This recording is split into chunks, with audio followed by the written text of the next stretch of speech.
Was Pontius Pilate, the man who condemned Jesus to death, a villain or a victim of circumstance?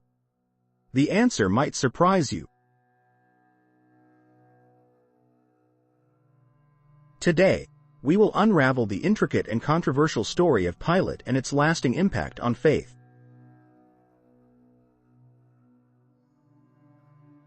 Impactful quote: Jesus answered, "You would have no power over me if it were not given to you from above."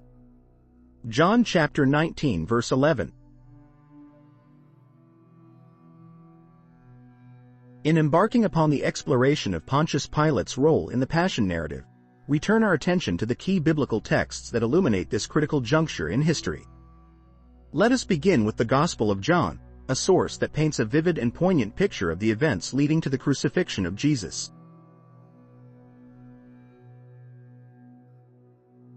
In John chapter 18 verses 28 to 40, we encounter Jesus brought before Pilate early in the morning by the Jewish leaders.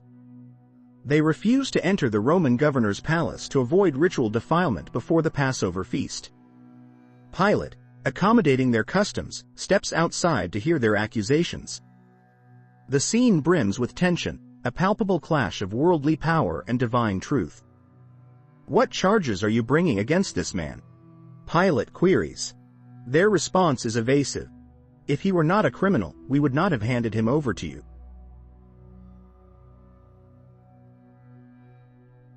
Pilate then interrogates Jesus directly, asking if he is the king of the Jews. Jesus, in his serene authority, engages Pilate in a profound dialogue, speaking of a kingdom not of this world. It is a kingdom grounded in truth, and Jesus proclaims, "Everyone on the side of truth listens to me." Pilate, cynical or perhaps weary, retorts, "What is truth?" Yet, he finds no basis for a charge against Jesus and offers the crowd a choice: release Jesus or Barabbas, a known rebel. The crowd clamors for Barabbas. Moving to John chapter 19 verses 1 to 16, the narrative deepens in gravity. Pilate has Jesus flogged. The soldiers crown him with thorns, mockingly hail him as King of the Jews, and strike him. Despite this brutal treatment, Pilate repeatedly asserts to the crowd, "I find no basis for a charge against him." The Jewish leaders persist, escalating the stakes by citing their law and insisting Jesus must die because he claimed to be the Son of God.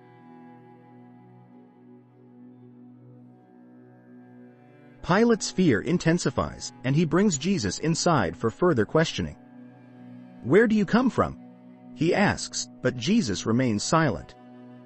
Pilate, trying to assert his authority, declares he holds the power to free or crucify him. Jesus' response is profound and humbling. "You would have no power over me if it were not given to you from above." Pilate's internal conflict is evident as he seeks again to release Jesus, but the crowd threatens his political stability, crying out, "If you let this man go, you are no friend of Caesar." Finally, succumbing to the tumult, Pilate hands Jesus over to be crucified.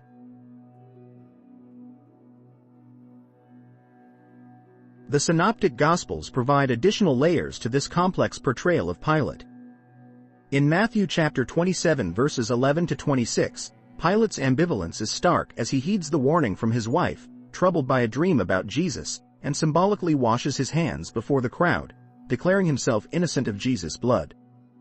The crowd, undeterred, accepts responsibility, crying, "His blood is on us and on our children." Pilate acquiesces to their demands. Mark's account in 15:1-5 is more succinct but no less revealing.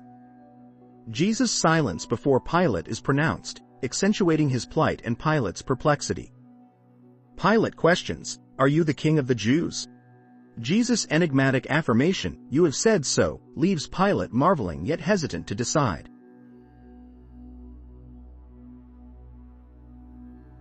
In Luke chapter 23 verses 1 to 25, Pilate's vacillation is more pronounced as he sends Jesus to Herod Antipas, hoping to evade the decision altogether.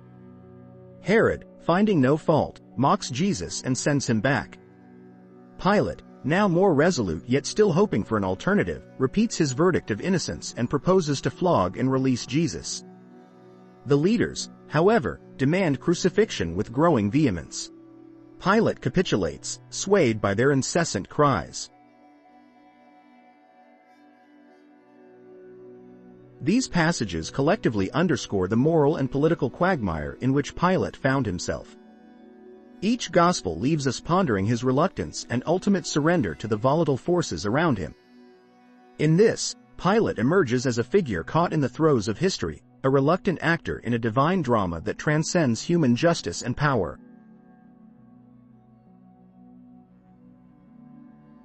Pilate's interrogation and subsequent sentencing of Jesus to crucifixion are pivotal moments that reveal much about human frailty, authority, and the inexorable unfolding of divine purpose. Through these gospel narratives, we not only witness the suffering of Christ but also the profound implications of Pilate's fateful decision.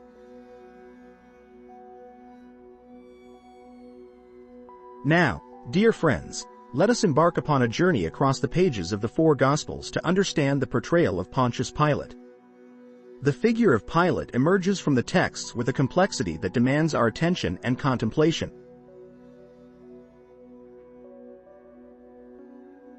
In the Gospel of John, Pilate is depicted almost sympathetically, a man torn between what he perceives as justice and the political machinations of the Jewish leaders.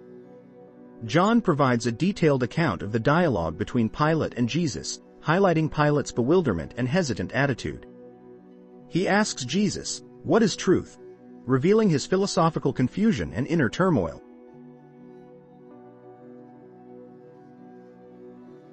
Meanwhile, in the Gospel of Matthew, Pilate's reluctance is equally clear, yet the story introduces additional characters such as Pilate's wife.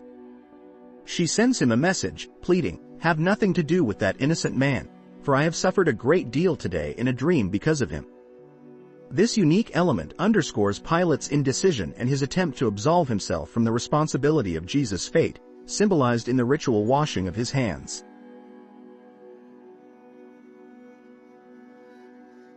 The Gospel of Mark presents Pilate in a more succinct and brusque manner. The narrative is shorter, focusing on the pressure Pilate faces from the crowd and the chief priests. Pilate's struggle is palpable as he repeatedly questions the charges against Jesus, seemingly searching for a reason to release him but ultimately capitulating to the demands for crucifixion.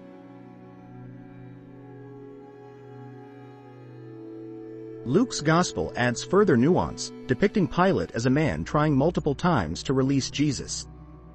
It even mentions Pilate sending Jesus to Herod, hoping to pass the responsibility. Yet, in each successive attempt, Pilate's efforts are thwarted by the leaders and the cries of the people. Luke's account portrays Pilate's efforts as earnest, albeit futile. In these accounts, we witness a man caught in a maelstrom of judicial responsibility and political expedience. Pilate's struggle is emblematic of the tension between moral integrity and the external pressures that demand compromise. His desire for justice is evident in his repeated assertions of Jesus' innocence. However, the clamor for Jesus' death, fueled by the Jewish leaders, becomes a torrent that Pilate cannot stem.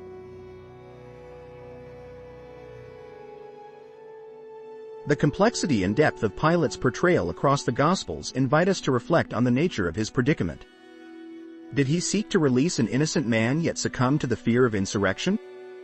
Or was he, as some scholars posit, more concerned with maintaining his precarious political standing than with administering true justice?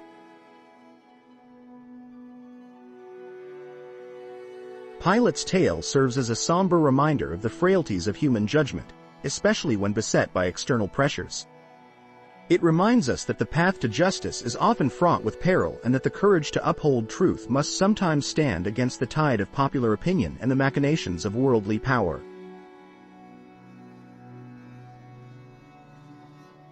To truly comprehend the role of Pontius Pilate in the Passion narrative, we must first situate him within the broader historical framework of the Roman Empire and the governance of Judea. The vast expanse of the Roman Empire, at its height, stretched from the windswept moors of Britannia to the sun-baked deserts of Egypt. It was a tapestry woven with myriad cultures, beliefs, and traditions, all held together by the iron grip of Roman authority. Pilate, a Roman prefect, was essentially a cog in this mighty machinery of dominion, appointed by Emperor Tiberius around AD 26. His official seat was in Caesarea, but during the Jewish festivals, he would relocate to Jerusalem, the epicenter of religious fervor and tension.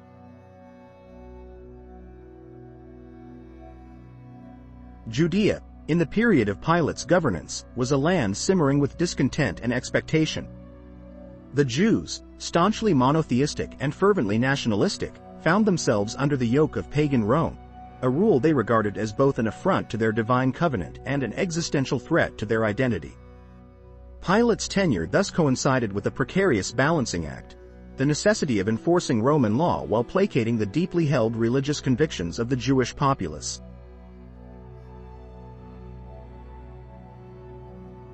Understanding Pilate's position requires us to delve into the socio-political tensions that underscored this era. The Roman Empire demanded absolute loyalty, enforced through taxation and the Pax Romana, or Roman peace, which was often more coercive than it was tranquil. In Judea, the Herodian dynasty had been installed as client kings, but their legitimacy was always in question, especially given their cooperation with Rome.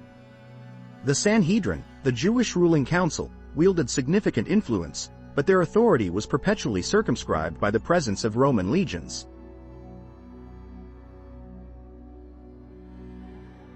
Pilate's role, therefore, was not merely that of a governor but also that of a diplomat and a judge. He was responsible for maintaining order, collecting taxes, and adjudicating disputes, but always under the watchful eye of Rome, which would brook no insurrection. The crucifixion of Jesus, an event we are examining, must be viewed within this context of a volatile province and an administration perpetually on edge.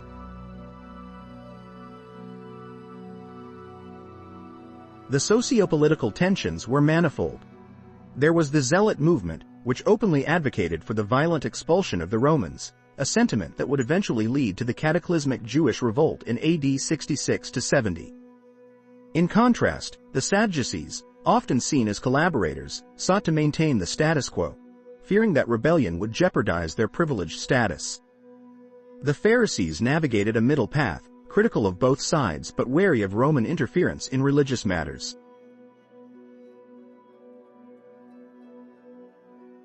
Pilate's interactions with these various groups necessitated a blend of firmness and diplomacy. The annual Jewish festivals, particularly Passover, brought millions of pilgrims to Jerusalem, elevating the risk of unrest. It was during one such Passover that Pilate found himself adjudicating the fate of Jesus of Nazareth. The crowd's demand for crucifixion, against Pilate's apparent reluctance, speaks volumes about the volatile power dynamics at play.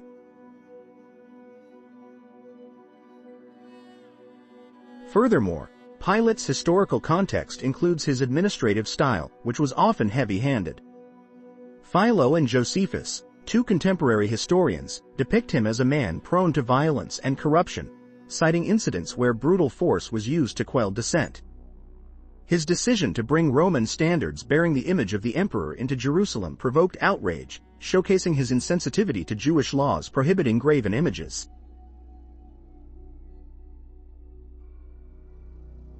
Indeed, Pilate's tenure is a study in the complexities of Roman provincial governance. It reflects the inherent tensions of an empire that sought to project power while navigating the intricate mosaic of local customs and beliefs. Judea was a province unlike many others, where faith and identity were inseparable and intensely guarded. Pilate, as its governor, was enmeshed in this web, his every action scrutinized by the emperor, the Jewish authorities, and the common people.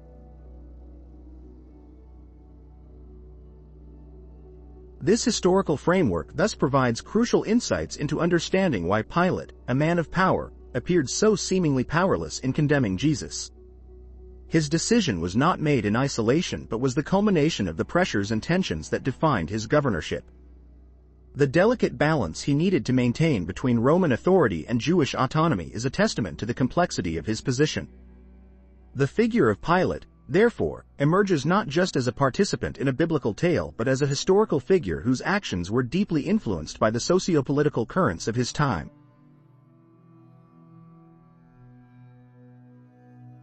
Let us delve into the heart of one of the most poignant and impactful moments in the Gospel narrative, the interactions between Pontius Pilate, Jesus, the Jewish leaders, and the agitated mob that clamored for condemnation.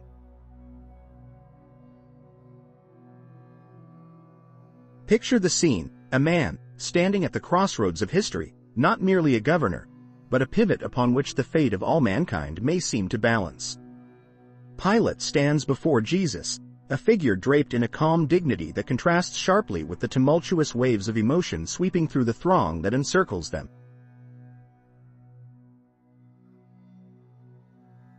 Pilate, a man of authority within the Roman Empire, had undoubtedly faced many difficult decisions. Yet, one can sense a noticeable discomfort, perhaps even a wavering of the spirit, as he confronts Jesus. It is not only the political implications but the weight of a moral quandary that bears down upon him.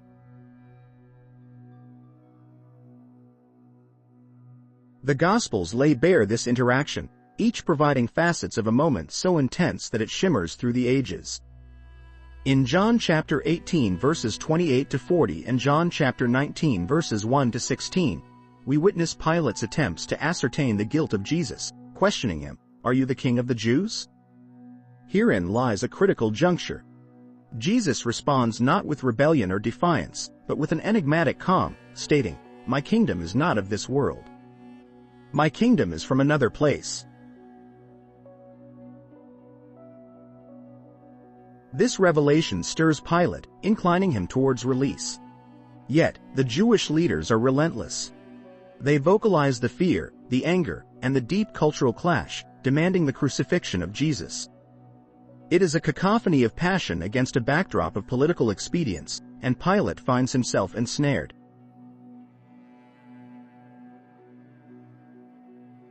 In the Gospel of Matthew chapter 27 verses 11 to 26, the narrative grows even more intricate. Pilate's wife enters the scene, bearing a warning birthed from a dream. She implores her husband, "Don't have anything to do with that innocent man, for I have suffered a great deal today in a dream because of him." This profound moment is rich with implications. Might it be divine intervention? Providence whispering through the veil of sleep? Pilate's struggle is profoundly human, caught in a web of duty, fear, and an inkling of the divine. As Pilate washes his hands before the crowd, proclaiming, "I am innocent of this man's blood. It is your responsibility," one wonders if he is attempting to cleanse his soul or merely perform a symbolic act of absolution.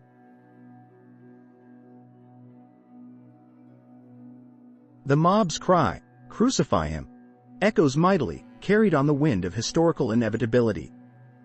Pilate, in his reluctance, in his capitulation, becomes an enduring symbol of the fragile line between justice and concession.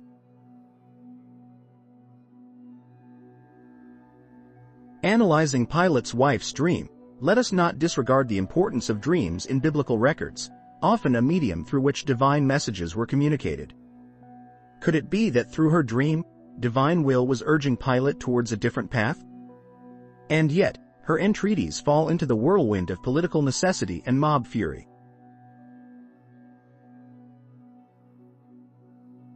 Pilate's interactions with these figures, with Jesus, whose serenity bespoke a kingdom beyond earthly realms, with the Jewish leaders, whose fear of blasphemy and insurgents clouded their judgment, with the fevered mob, whose cries for crucifixion were steeped in raw emotion, and with his wife, the bearer of a divine dream, paint a portrait of a man besieged by forces greater than himself.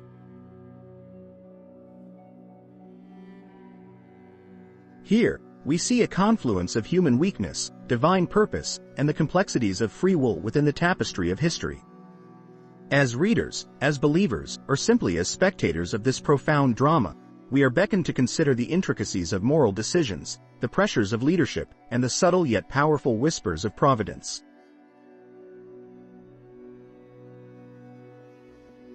In Pilate's story, in his washing of hands, we must see more than a man trying to evade guilt. He symbolizes a point of reflection about our own choices, the burdens of authority, and the unseen forces that guide our steps. Herein lies the tragic beauty of Pilate, a man forever enshrined in the annals of time, not merely as a villain nor purely as a victim, but as an intermediary in the divine narrative, balancing at the edge of history and eternity.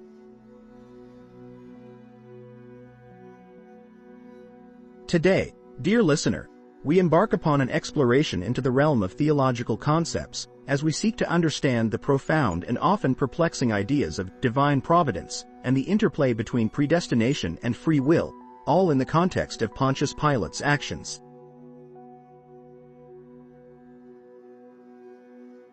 To grasp divine providence, we must first acknowledge it as the overarching guidance and government of God directing every aspect of the universe towards His ultimate purpose. This implies that every event, from the monumental to the minuscule, falls under God's sovereign will. With this in mind, consider Pilate, the Roman governor who found himself at the epicenter of a momentous event, the trial and crucifixion of Jesus Christ.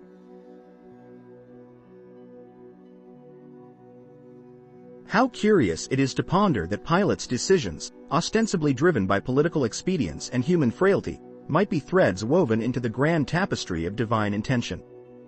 On one hand, Pilate's role appears to be a tragic collision of his weak will against the formidable forces of Jewish leaders and Roman authority. On the other hand, could he have merely been an instrument in God's preordained plan to bring about the redemptive sacrifice of Christ?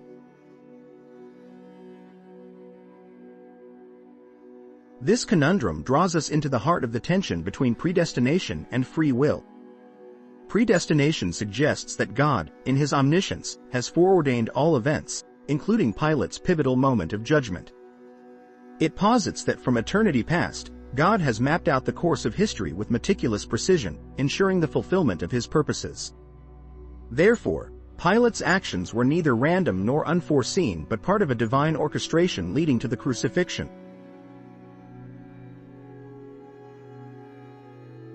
However, to balance this, we must also delve into the concept of free will, that intrinsic capability of human beings to make genuine choices.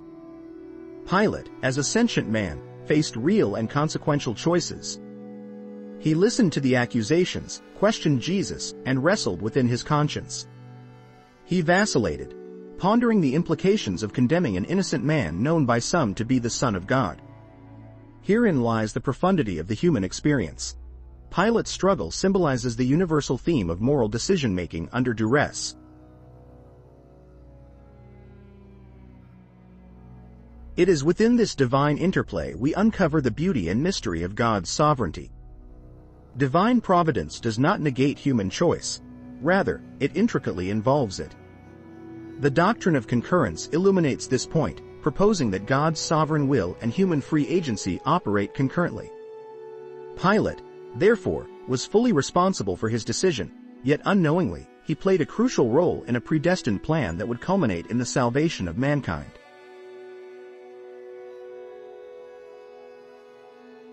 To further illuminate this, let us reflect on the words of Jesus to Pilate in the Gospel of John.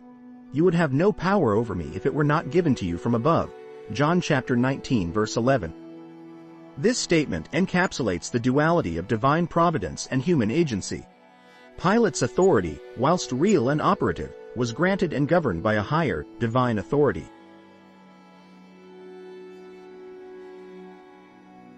Such theological musings invite us to a deeper humility and reverence for the inscrutable ways of God. For in Pilate's story, we see the intricate dance between God's omnipotence and human frailty, between predestination and the solemn weight of free will.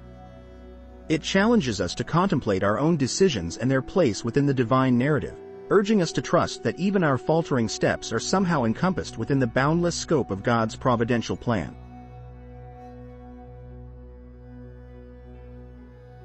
Thus, as we ponder Pilate's narrative, may we gain a richer appreciation for the mysterious workings of divine providence, a deeper respect for the gravity of free will, and a more profound trust in the God who masterfully weaves the threads of history towards His ultimate glory and our redemption.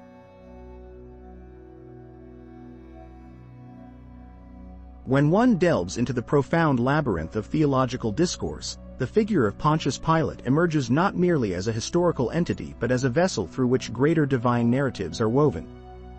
Two towering figures in Christendom, St. Augustine and Martin Luther, have cast Pilate in pivotal yet differing lights, each offering a lens that aids our comprehension of his perplexing role in the Passion of Christ.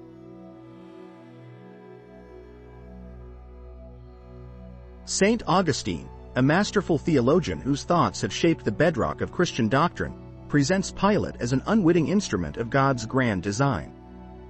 In his seminal works, Augustine articulates an august vision of divine providence, one that meticulously orchestrates even the acts of seemingly autonomous agents. In the drama of salvation, Pilate, according to Augustine, is neither merely a villain nor a helpless pawn but a cog in the divine machinery put into motion long before the fateful events of Golgotha unfolded.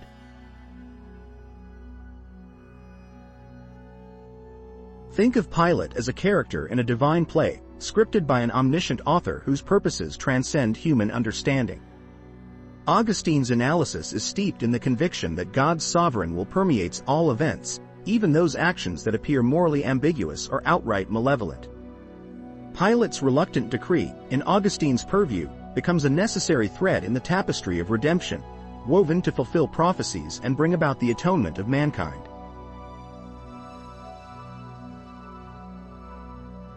Now, turning to Martin Luther, we encounter a somewhat different perspective.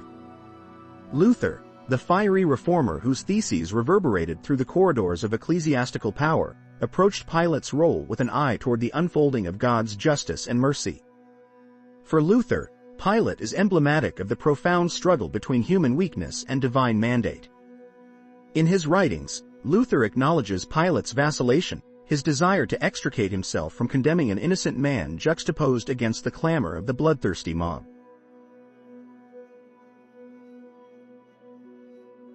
Luther's exposition is deeply rooted in his theology of the cross, wherein God's power is made perfect in weakness. Pilate, the Roman governor caught in the web of political expediency and moral ambiguity, becomes a mirror reflecting the human condition, frail, conflicted, and yet, under the inscrutable purposes of God, indispensable. Pilate's hand in the Passion narrative, albeit reluctant, serves to unveil the magnitude of divine mercy extended to a fallen world.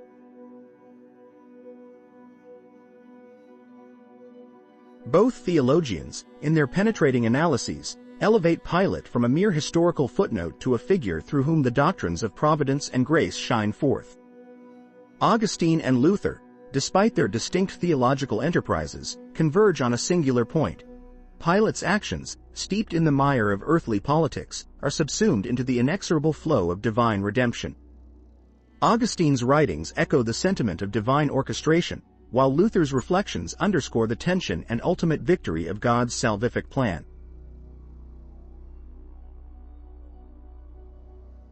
In contemplating Pilate through the lenses of Augustine and Luther, we are invited to gaze upon the greater tableau of God's interaction with humanity.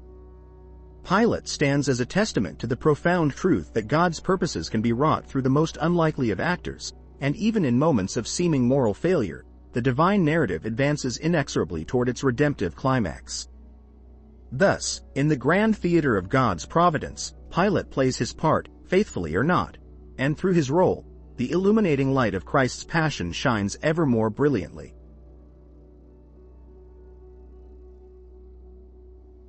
Imagine, if you will, a man caught in a maelstrom, his heart a battlefield of conflicting duties and fears. Such a portrait has often been painted of Pontius Pilate, the Roman governor who presided over the trial of Jesus Christ.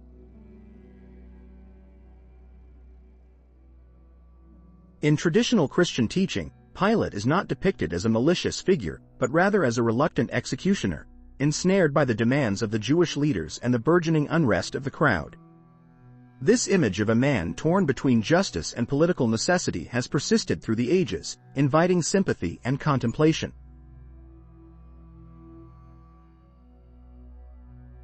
The Gospels, with their nuanced accounts, reveal a man who repeatedly attempts to avoid condemning Jesus.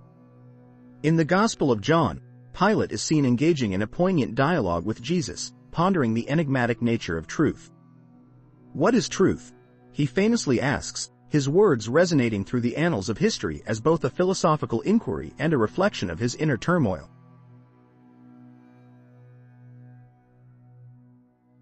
Further testament to Pilate's reluctance is found in the account of Matthew, where Pilate's wife sends him an urgent message after a troubling dream, urging him not to harm this innocent man. It is a narrative thread that underscores his hesitance and his struggle with the weighty decision before him.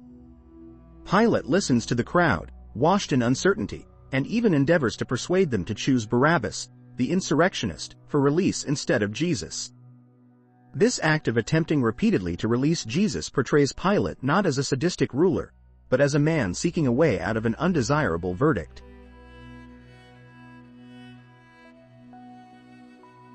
From a historical perspective, the traditional view is bolstered by the political realities Pilate faced. His position as prefect of Judea placed him in a precarious balance, maintaining order in a volatile province. The Jewish leaders, knowledgeable in the foe they contended with, leveraged the specter of rebellion to pressure Pilate.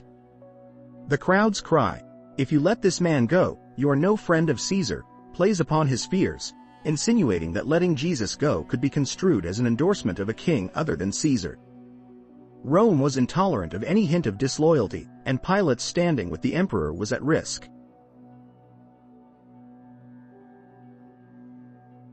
These elements from the gospel narratives and historical context converge to present the traditional perspective. A ruler who, under immense duress, capitulates to the demands of the mob to preserve his tenuous grip on authority and prevent an uprising. His symbolic act of washing his hands before the multitude, as recorded in Matthew, underscores his attempt to disassociate from the culpability of condemning an innocent man, implicitly conveying the sense of helplessness that defined his predicament.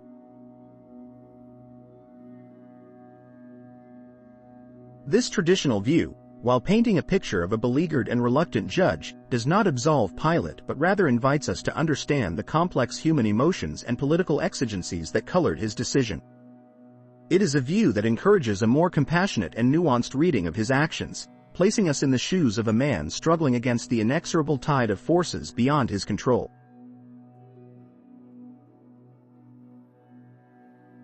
In our exploration of Pontius Pilate, a figure who has long intrigued both scholars and the faithful, we turn now to a more challenging aspect of his legacy. The traditional view, often encountered in Christian narratives, paints Pilate as a reluctant executioner, a pawn moved by the currents of political and social pressures. Yet, recent scholarship offers a more complex and, at times, less merciful portrayal of the man who presided over one of history's most infamous trials. Imagine Pilate not as a sympathetic figure caught in the gears of destiny, but as a complicit player in the events that unfolded. It is an unsettling thought, one that we must grapple with to gain a fuller understanding of the historical and theological puzzle he represents. Scholars have delved into the texts with a sharp eye, unearthing evidence that suggests Pilate might have been far more involved and far less hesitant than traditional interpretations would have us believe.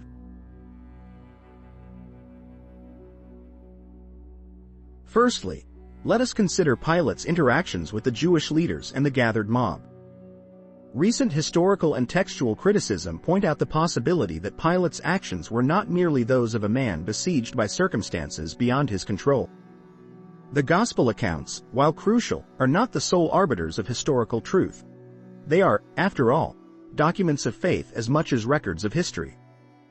Some scholars argue that Pilate's questioning of Jesus, his declaration of finding no fault in him, and his symbolic washing of hands are actions crafted with specific theological intent by the Gospel writers, rather than an unbiased account of historical events.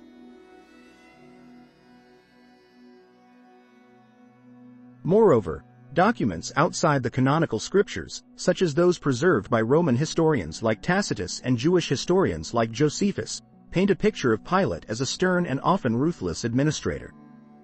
His orders were the law, and his reputation for heavy-handedness precedes him.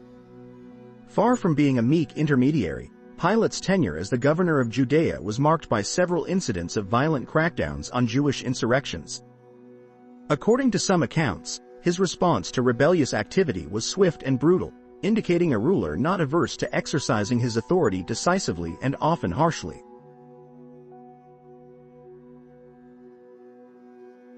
Think for a moment of the trial scene itself. Pilate's infamous dialogue with Jesus, "What is truth?" can be seen as a moment of philosophical inquiry, yet it may also reveal a man deeply entrenched in the practicalities of maintaining Roman order. Some of the latest analyses propose that Pilate's delay in sentencing was not born of reluctance but of a calculated move to assert his dominance and perhaps test the resolve of the Jewish leaders. The ultimate decision to authorize the crucifixion could be interpreted less as an act of submission to a mob and more as a strategic choice to quell potential unrest and reinforce Roman supremacy.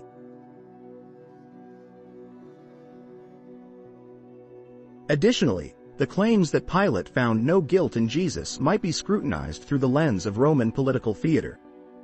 Was this statement a sincere finding or a rhetorical device? Pilate had a history of antagonizing the Jewish populace, evidenced by his introduction of Roman standards and effigies in Jerusalem, which had previously led to near riots. Engaging in such high-stakes political maneuvering, would Pilate hesitate to eliminate a perceived agitator, especially one who had caused such disturbance during the Passover, a period notorious for heightened tensions?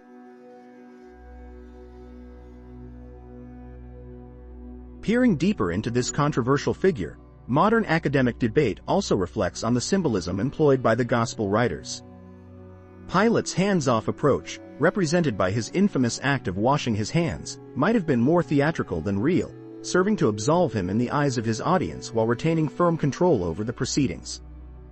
This act has been heavily studied, with some scholars suggesting it underscores the literary and theological goals of the Gospels more than it captures an authentic historical moment.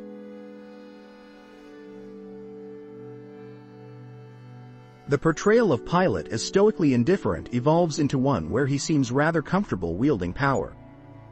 Evaluating him alongside contemporaries, his behavior aligns with that of other Roman officials who were neither as reluctant nor as morally conflicted as some gospel interpretations suggest. Pilate's complicity, if scrutinized closely, reveals a man whose actions cannot be fully reconciled with an image of innocence or impartiality.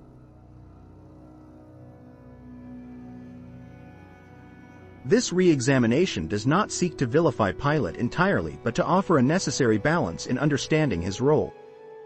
The humanity embedded in these ancient texts surfaces more vividly when we allow for the possibility of Pilate acting with deliberate intent rather than sheer reluctance. Challenging the traditional view gives us a more nuanced character, a governor within the complexities of Roman rule, navigating the turbulent political and social landscape with calculated, often ruthless, pragmatism.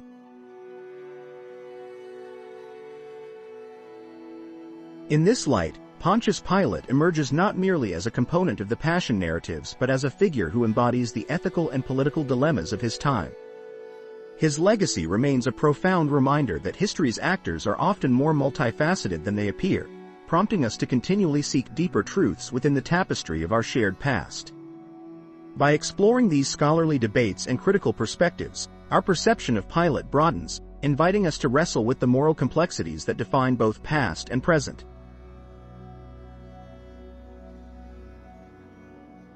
Dear listeners, we embark today upon a comparative journey through the portrayal of Pontius Pilate, a figure whose name rings with as much historical significance as it does with theological weight.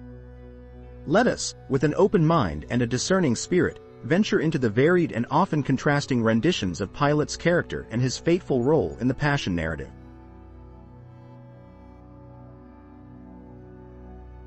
To begin, we turn our attention to the Holy Gospels.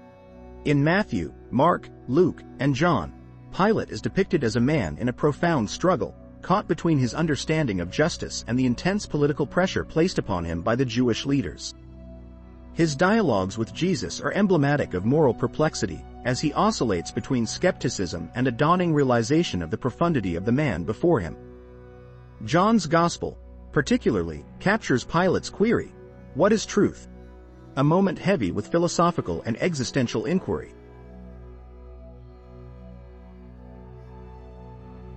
However, let us not limit our grasp of Pilate to the canonical scriptures alone.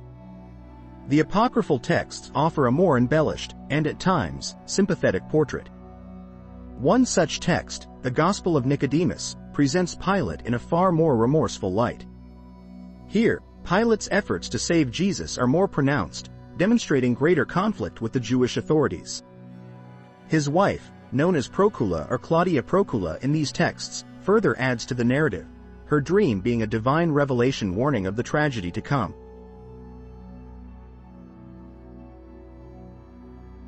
The varied portrayal of Pilate extends beyond Christian texts. In the Jewish historian Flavius Josephus's works, Pilate emerges as a rather stern and unsympathetic ruler, with descriptions that focus on his harsh governance and occasional brutality. Here, Pilate is seen enforcing Roman law with little tolerance for dissent, a sharp divergence from the more hesitant executioner depicted in the Gospels.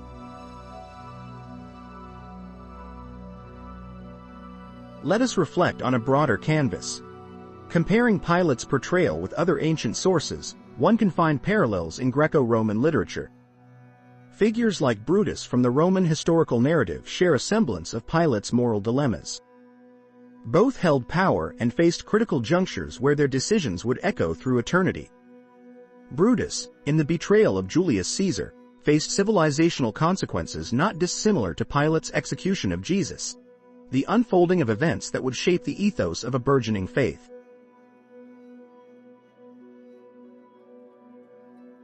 Now, as we look beyond the Judeo-Christian tradition, we see similar figures occupying the pages of other religious texts. Take, for instance, the figure of King Curta in the Ugaritic epic. Caught between divine command and his own kingly duties, Curta's story resonates with Pilate's temporal power grappling with a higher providence. Likewise, in the Bhagavad Gita, the Prince Arjuna stands torn, as Pilate once did, between duty and righteousness, between his role as a king and the cosmic order of Dharma.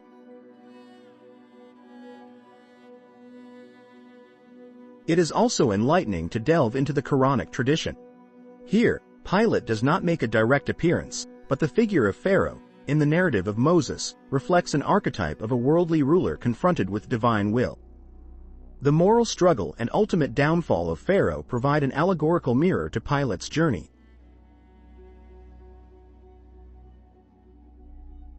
What, then, do we make of these diverse representations? They reveal humanity's ancient struggle with the intersections of justice, authority, and divinity. Pilate, whether viewed through the lens of Christian apology or Jewish historical record, or compared with his counterparts in other narratives, remains a symbol of the tumultuous crossing of human frailty and divine orchestration.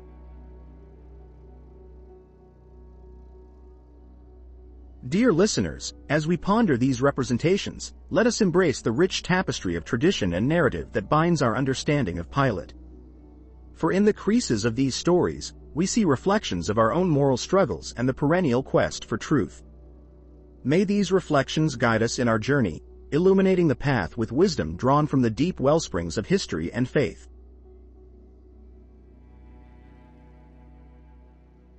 Imagine, dear listener, walking through the ancient ruins of Caesarea on a bright day of historical exploration.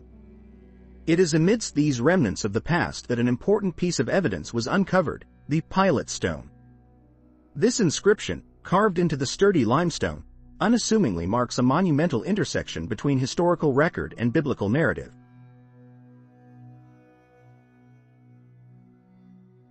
The Pilate stone, discovered in 1961 at the site of an ancient theater in Caesarea Maritima, stands as a testament to the very real presence of Pontius Pilate, the Roman prefect who presided over the trial of Jesus.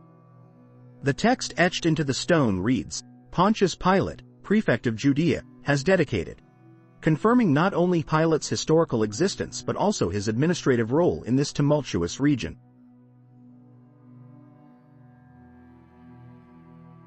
Now, let us consider the implications of such a discovery. Before the unearthing of the Pilate stone, much of what was known about Pontius Pilate came predominantly from literary sources, those found in the Gospels as well as the writings of ancient historians like Tacitus and Josephus. These accounts, while significant, often left the veracity of Pilate's existence in the realm of the questioned and the debated. The Pilate stone, however, provided archaeological affirmation, rooting Pilate firmly in the historical and tangible past.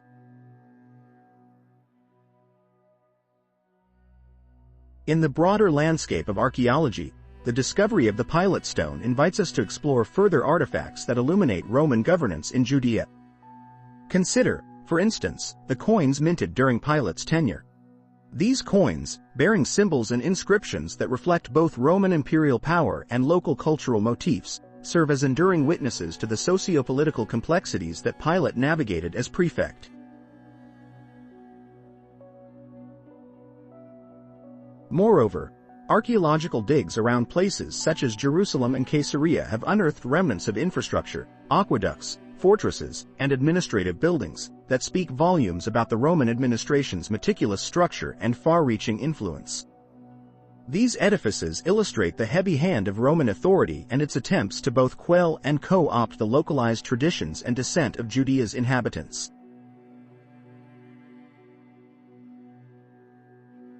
Let us not forget the brittle scrolls and fragmented papyri that periodically emerge from the depths of archaeological sites. While they might appear as mere relics, these texts can offer profound insights into the bureaucratic functions, legal proceedings, and everyday challenges faced by Pilate and his contemporaries. For instance, the texts reveal glimpses of conflict between Roman expectations and Jewish customs, providing context to the severe political pressures under which Pilate operated.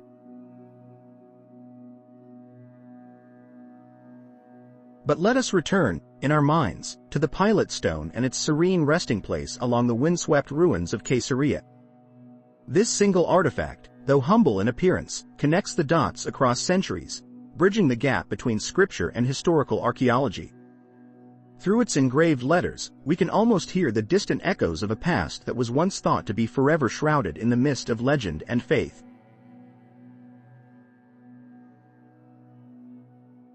Such discoveries invite us to consider the vast tapestry of history where the threads of individual lives weave into broader narratives of empire and belief.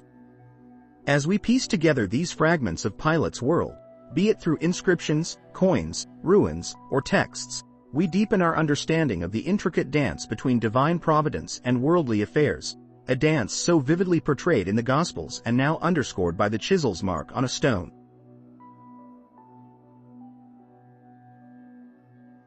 Amidst the flurries of discoveries and the clamor of academic pursuit, the character of Pontius Pilate emerges as a profound enigma. Once thought a mere puppet on the strings of fate or a passive bureaucrat crushed under the weight of momentous decisions, recent archaeological finds have rekindled the flames of scholarly debate about his true historical role.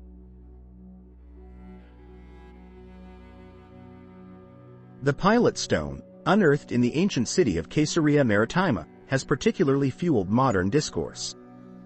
Inscribed upon it are the inescapable affirmations of Pilate's existence and gubernatorial authority in Judea under the aegis of Roman dominion. This slab of stone, mute for millennia, now whispers secrets of legitimacy and power, confirming not only Pilate's historical flesh and bone but also his position as procurator. This validation has sent ripples through the academic waters, challenging prior assumptions and igniting fresh inquiries.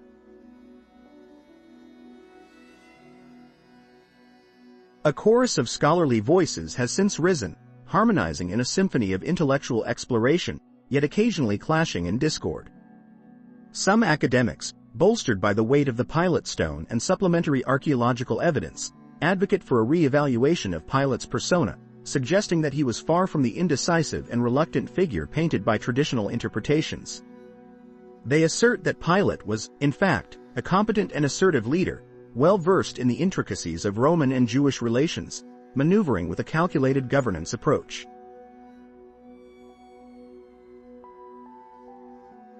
Conversely, others persist in the defense of the conventional portrayal. They argue that the evidence unearthed merely cements Pilate's historical placement without necessarily redeeming his character. These scholars maintain that his historical actions, particularly in the matter of the trial and execution of Jesus, reveal a man swayed by political exigency and existential dread, compelled to relinquish justice for the sake of personal and imperial stability.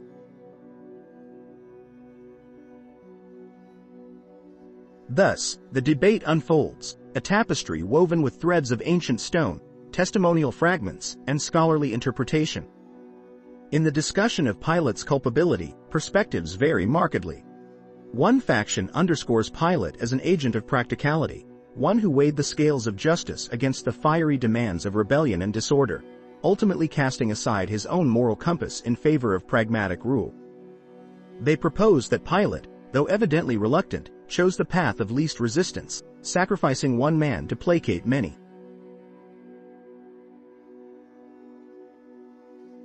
On the opposite end, A more accusatory view holds that Pilate's actions were not merely a reluctant concession but rather a manifestation of inherent ruthlessness.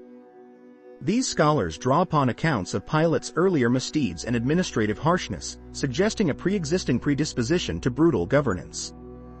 They argue that the trial of Jesus was another instance wherein Pilate's crude methodologies surfaced, an event where his predisposition to severity overrode any faint inclination toward clemency.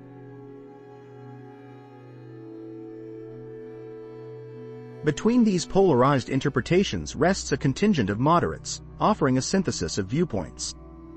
They acknowledge Pilate's complex positioning and the dual pressures of Roman expectation and local turbulence. Through a balanced lens, they critique both sides, proposing that Pilate operated within a unique pressurized environment where every decision bore the weight of potential insurgents or imperial reproof. His conduct, therefore, was a blend of calculated administration and regrettable coercion, driven by an aspiration to maintain order amidst chaos.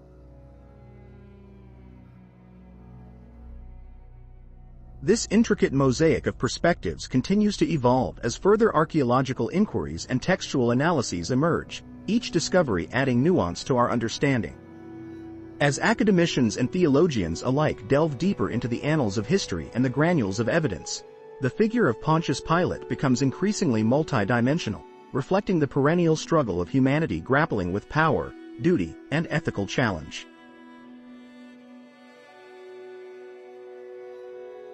Let us embark on a journey into one of the most intriguing and mystical aspects of Pontius Pilate's story: the miraculous events that have woven their way through the fabric of history and faith.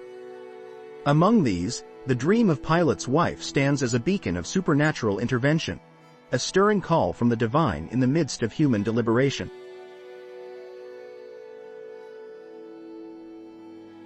It is within the solemn pages of Matthew chapter 27 verse 19 that we find this vivid account. While Pilate was sitting on the judge's seat, his wife sent him this message: "Don't have anything to do with that innocent man, for I have suffered a great deal today in a dream because of him." This dream, enigmatic and portentous, presents itself as a divine interruption, a celestial whisper in the ear of earthly governance.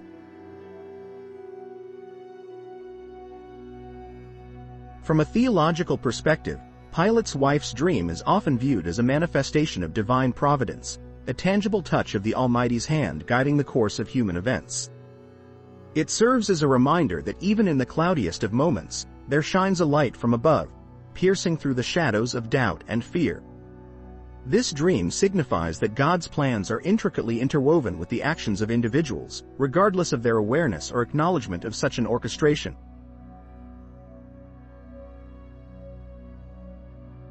The dream's warning suggests a higher awareness of Jesus' innocence, something that transcends human understanding and reaches into the realm of the sacred. It aligns with the theological concept that God's will is ultimately undefeatable and omniscient, capable of guiding even the most skeptical and unwilling participants in his grand narrative.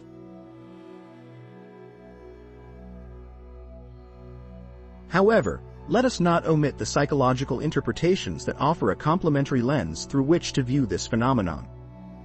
The subconscious mind, teeming with impressions and fears, often manifests in dreams. In this light, Pilate's wife's dream could reflect her own anxieties and internal conflicts given the social and political turbulence surrounding Jesus' trial.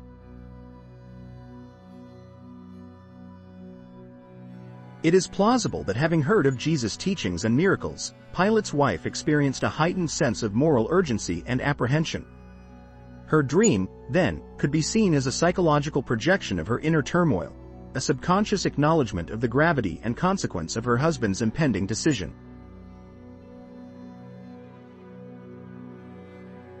Reliability and truth often find themselves on a spectrum rather than at polar ends. Thus, the theological and psychological explanations need not be mutually exclusive. Indeed, it is within the interplay of divine providence and human psyche that many biblical miracles find their richness and depth.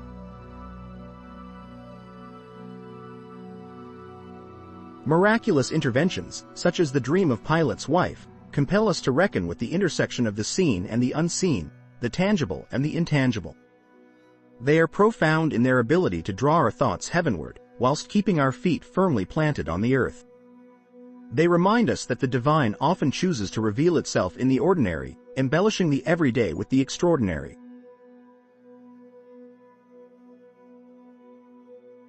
Moreover, as we reflect on the miraculous in Pilate's narrative, we are invited to explore the broader implications for faith and understanding. These miracles underscore the notion that God actively participates in the unfolding of history, providing guidance and warnings not only to the central figures of the narrative but to those on the periphery as well.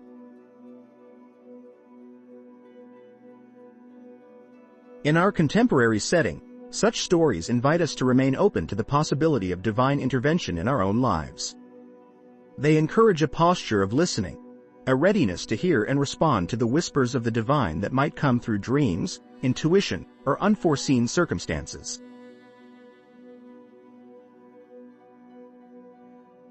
Pilate's wife's dream, a brief yet potent episode, serves as a testament to the mysterious ways in which God communicates with humanity. It is a call to perceive beyond the veil of the mundane, to attune ourselves to the subtle and sometimes startling intrusions of the sacred into our daily existence. The miraculous events surrounding Pontius Pilate and his wife open a window to the intricate dance between divine providence and human agency. They illustrate how even amidst political machinations and human frailties, there exists a higher narrative, one that weaves itself through dreams and whispers, through moments of quiet revelation and profound insight.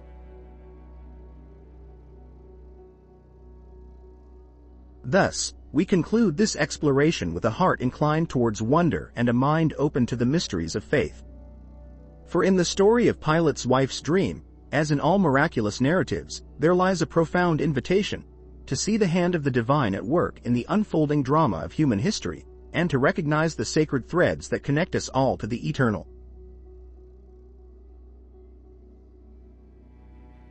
To understand the profound impact of Pontius Pilate's story on Christian faith and practice, we must first delve into how his actions and decisions continue to shape our perceptions of justice, authority, and divine providence. As we explore Pilate's narrative, we see a man entangled in a web of political and moral dilemmas, ultimately making a choice that would resonate through history.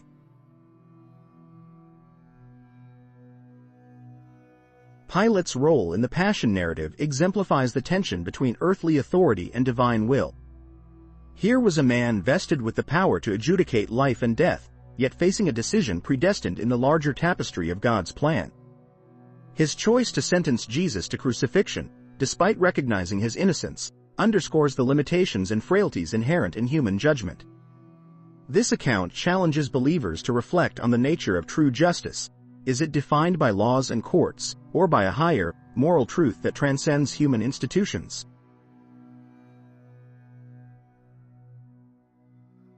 The gravity of Pilate's judgment has led many Christians to question the extent of one's responsibility when under immense external pressure. How should a person act when caught between upholding justice and appeasing public or political demands? Pilate's story encourages introspection on personal integrity and the moral courage required to stand by one's convictions, even when the world demands otherwise.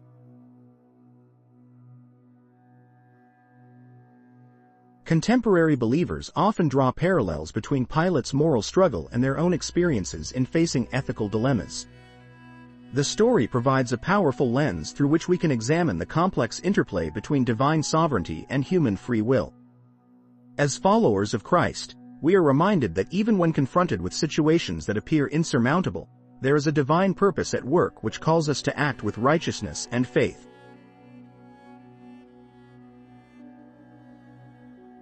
Testimonies and accounts from modern-day Christians reveal how they navigate their own moral crossroads, drawing inspiration from Pilate's predicament to strengthen their resolve.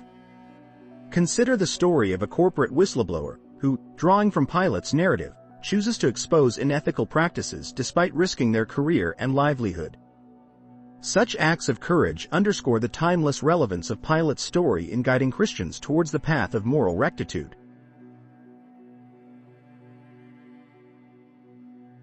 Moreover, Pilate's encounter with Jesus invites reflection on the nature of true authority.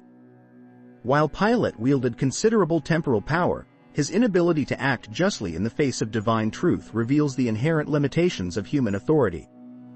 For Christians, this narrative affirms that ultimate authority resides with God, and earthly power must be exercised in alignment with His commandments.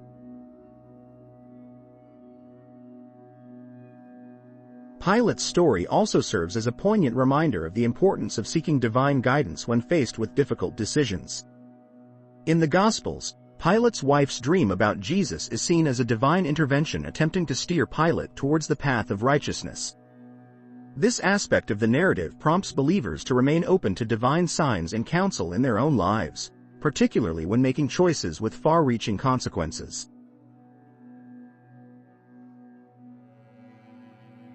In summary, the account of Pilate's trial and the condemning of Jesus is more than a historical event. It is a profound and enduring lesson on justice, authority, and divine purpose. It calls Christians to scrutinize their own actions and motivations, to seek truth over convenience, and to find strength in the assurance that God's will governs all. As we grapple with our own moral dilemmas, Pilate's story remains a guiding beacon, urging us to uphold the virtues of faith, justice, and compassion.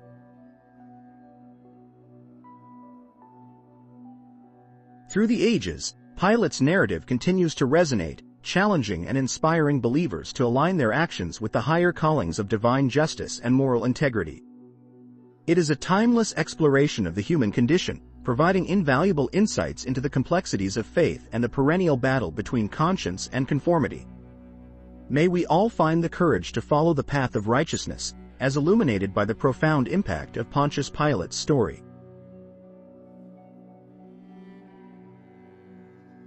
Ladies and gentlemen, learners and seekers, today we delve into the cultural tapestry woven around one of history's most enigmatic figures, Pontius Pilate. How has he been envisaged in art and literature, from the chants of medieval passion plays to the dazzling lights of modern films? What impact do these portrayals have on our collective consciousness and understanding of Pilate's character? Let us embark on a journey through the corridors of artistic expression to discover the multicolored shades of this Roman governor's legacy.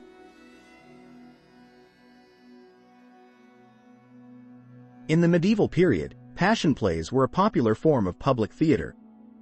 These dramatic presentations, centered on the suffering and death of Christ, often featured Pilate as a conflicted character. The medieval audience witnessed a Pilate torn between his conscience and external pressures, a portrayal designed to evoke empathy as well as moral contemplation. The intent was to underscore the spiritual struggle between divine purpose and human failure, and in such depictions, Pilate was rendered more as a tragic figure than a ruthless tyrant.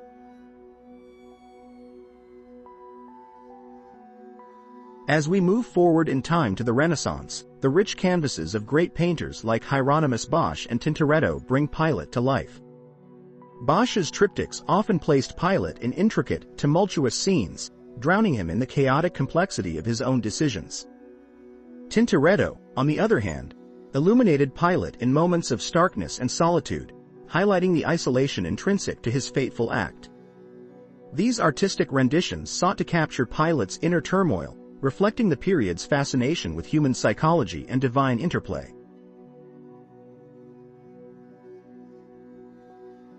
Transitioning to the literary domain, Pilate's depiction in the works of acclaimed authors provides another layer to our understanding. Fyodor Dostoevsky's The Idiot takes an introspective approach, using Pilate's philosophical wrestling as a mirror to explore the human condition. Similarly, Mikhail Bulgakov's The Master and Margarita presents Pilate not as a mere historical figure, but as an enduring symbol of existential conflict.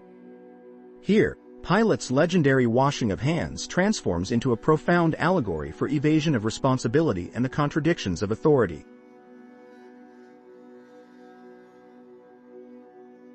In the 20th and 21st centuries, the world of cinema has expanded Pilate's reach to a global audience. Classic films such as The Robe and Ben-Hur often conflate Pilate with the Roman opulence and authoritarian might. Yet, they do not shy away from portraying his vacillation and ultimate capitulation. The more recent film, The Passion of the Christ, directed by Mel Gibson, casts him in a light of reluctant adjudicator, pressured by the crowds, thereby reintroducing the age-old debate of his culpability.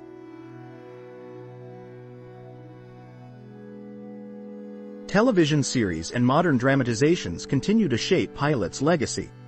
From somber portrayals in religious epics to villainous figures in satirical renditions, Pilate's character oscillates between the poles of villainy and victimhood.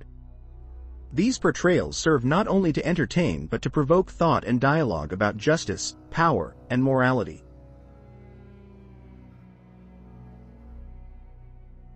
It is essential to recognize that every cultural rendition adds a stroke to the collective portrait of Pilate. Audience perceptions are swayed, not merely by historical narratives or theological discourse but by the vivid imaginations of artists. Through these lenses, Pilate's story is continuously reborn and re-examined. We continually grapple with the essence of who Pilate was and what his actions signify.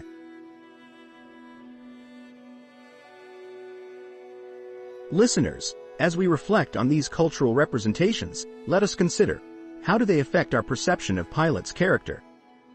Do we see him as a pitiful pawn caught in the web of fate, or as a shrewd governor who consciously played his part in a moment of profound historical consequence?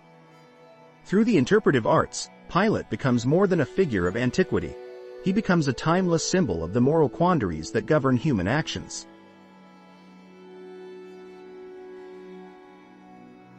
Thus, as we ponder Pilate's manifold portrayals, may we glean insights into our own human nature. For in understanding his complexity, we may better confront our truths and the weight of our decisions. Thank you for joining us on this enlightening journey through the annals of art and literature. Let Pilate's story continue to guide our quest for justice, understanding, and humanity.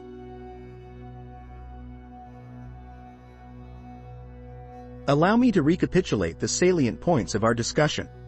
Pontius Pilate remains a figure of intricate complexity, entwined in the fabric of the Gospels and various historical records.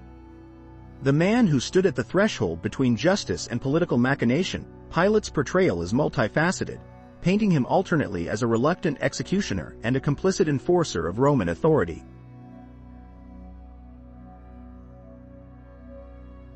When we plunge into the Gospel narratives, John, Matthew, Mark, and Luke, we encounter a man grappling with his conscience, yet ultimately yielding to the overwhelming tide of political pressure from Jewish leaders.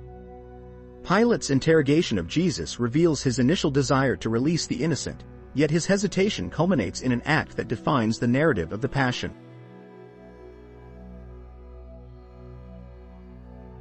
From a historical standpoint, Pilate's role as prefect of Judea placed him at the epicenter of a volatile socio-political landscape. His interactions with Jesus, the Pharisees, and the clamoring mob encapsulate the broader tensions between Roman authority and Jewish expectation. The historical Pilate, confirmed by archaeological finds such as the Pilate stone, emerges as a figure burdened with the weight of governance amidst an agitated populace.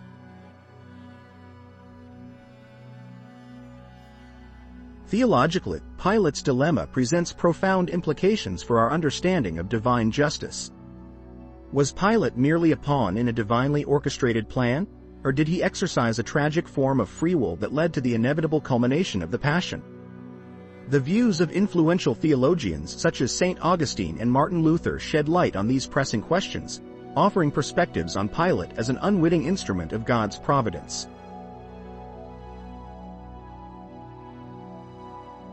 We have also examined the lasting impact of Pilate's story on Christian faith and practice. His narrative compels believers to contemplate the nature of justice, morality, and authority within the context of divine intention. Pilate's struggle resonates through the ages, prompting reflection on our own ethical decisions and the burdens of leadership.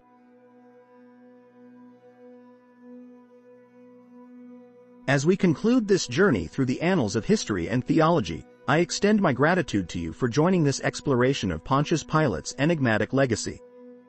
If you found this discussion enlightening, please subscribe, like the video, and share your thoughts in the comments below. We genuinely welcome your feedback and suggestions for future topics. May this dialogue continue to illuminate our understanding and deepen our faith. Thank you. Heavenly Father, we come before you today with hearts seeking understanding. We reflect on the story of Pontius Pilate, a man caught between worldly power and divine purpose. Help us to see beyond human judgment and comprehend your divine wisdom. Guide our leaders with justice and compassion, and grant us the courage to uphold truth in the face of pressure and conflict.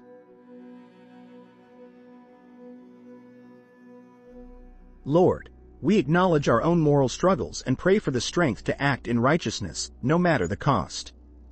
Let the story of Pilate remind us of the importance of seeking your will above all. In our moments of doubt, may we find solace in your guiding hand. Bless our journey of faith and grant us discernment as we navigate the complexities of our world. We lift this prayer in the hope and promise of your everlasting love. Amen.